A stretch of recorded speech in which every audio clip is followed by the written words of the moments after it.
Taking a look at Boeing. Boeing coming to its own defense once again. The plane maker saying that it has found no signs of fatigue on its 787 jets despite the claims of a whistleblower. Joining us now with more on this is Pras, Subramanian. And Pras, this comes ahead of testimony that's expected to take place tomorrow. Yeah, in front of the Senate. Boeing kind of leaning in on the PR front here, having a briefing with reporters a couple hours, for 2 hours yesterday, talking about how there's no assembly problems with the assembly of the 787 and 777, that the parts fit together. There's no kind of fatigue there, like you mentioned. This whistleblower that the New York Times had worked with had said that people were jumping on parts to get them to fit into like different shims to fit the fuselages. Really kind of some damning testimony or damning sort of allegations that the whistleblower gave the New York Times, and tomorrow we'll hear from him at the Senate panel. And it's probably not going to go good for Boeing because I think there's a lot of bipartisan sort of concern over America's premier plane maker. What is going on there? Have they fixed the culture?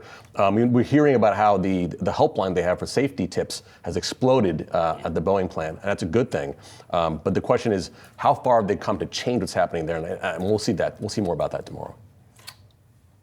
Pras, I'm just curious, when you think about the performance of the company under Dave Calhoun's leadership and whether or not he is going to be able to kind of stick around, at least metaphorically, moving forward throughout the rest of the year. What do we know about what that process is looking like for a successor and the degree to which he is going to be kind of still overseeing things, even if he's taken a bit of a step back? Yeah, I think he's still basically the CEO until the end of the year, right? As of right now, he's running the show, and we're going to hear more about that next week, probably during the earnings report, how that succession plan is going.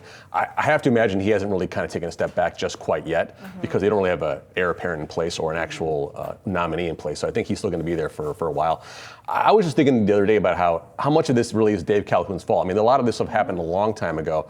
He was sort of there, and maybe he didn't do enough or was more upfront about what's happening, and in particular what's happening with the Spirit Aerosystems in late fall. Maybe there were some things there that needed to be addressed, but he just sort of was in a bad place at this time, and that was that. I mean, he came in after the 737 MAX issues, and it just didn't work out for him. Yeah, that certainly is important to point out. Although I guess you could make the argument that there has been mounting pressure just in terms of more internal changes that need to take place. And ultimately, if you are at the helm a lot of times, whether or not it's your fault, you're held responsible for some of those issues. I think one big thing is probably the airline partners were not happy with his performance. I think that was a big part of it. I think you're exactly spot on with that. All right, Pras, thanks so much.